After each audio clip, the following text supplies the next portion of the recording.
Hey everyone, welcome back to another video on SlideSide YouTube channel.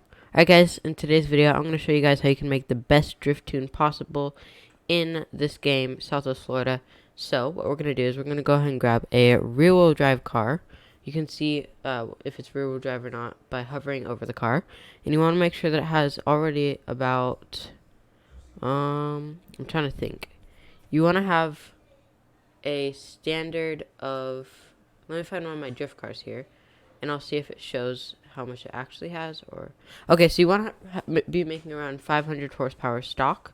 So I'm just going to choose a random car such as this BMW 1M. So 300 up works, I guess. So what I'm going to do with this car now is I'm going to bring it into the shop. This is completely 100% stock at the moment. I'm going to show you guys how you can make the best drift car possible.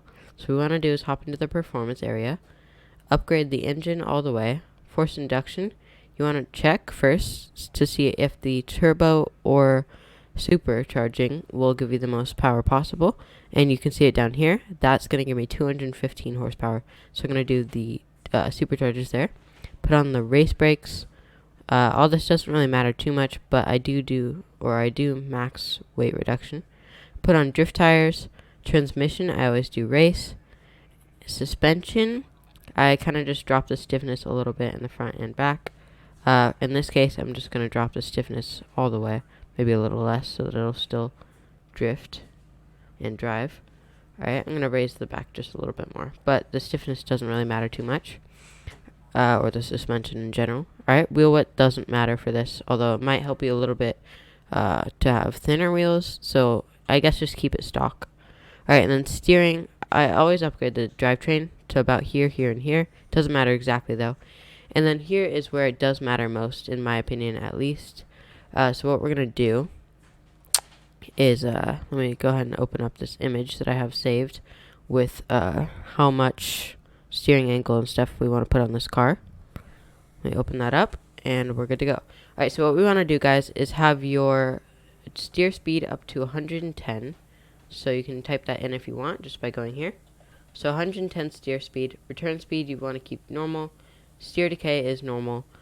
Steer ratio I dropped down to 60. Lock to lock 260. Ackerman angle 100.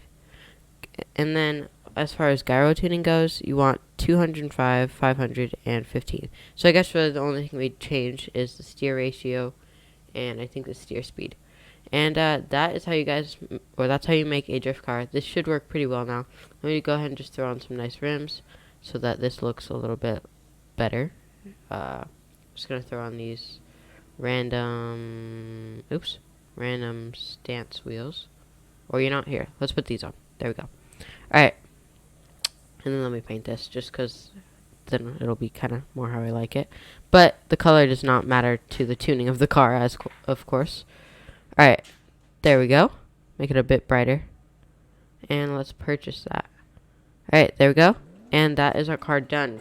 Guys, let's go ahead and test it at this little custom drift track that I made. So, make sure you guys have TCS on by hitting T. And then you want to use second gear, because it's the best for drifting. And there you guys go. You have a perfectly good drift car that works pretty well. It doesn't matter what car you have. Although I personally would do it on a car that has 350 horsepower or more. Let me go ahead and drive to this little drift track that I made. And if you guys do want to follow this route yourself, it's a pretty fun one to do. But yeah, let's go ahead and drive over here. And then, yeah. Okay, so what I do is I start here at the Starblocks parking lot. And I follow around this route. I go around the first pole. And then I come around this little median. Coming around here on this big corner. I go in between these two. Kind of hard to do. And then you end off the route right about here. I set up cones as the cop job, but you guys don't have to do that. It worked pretty well for me though. So tell me what you guys think about that.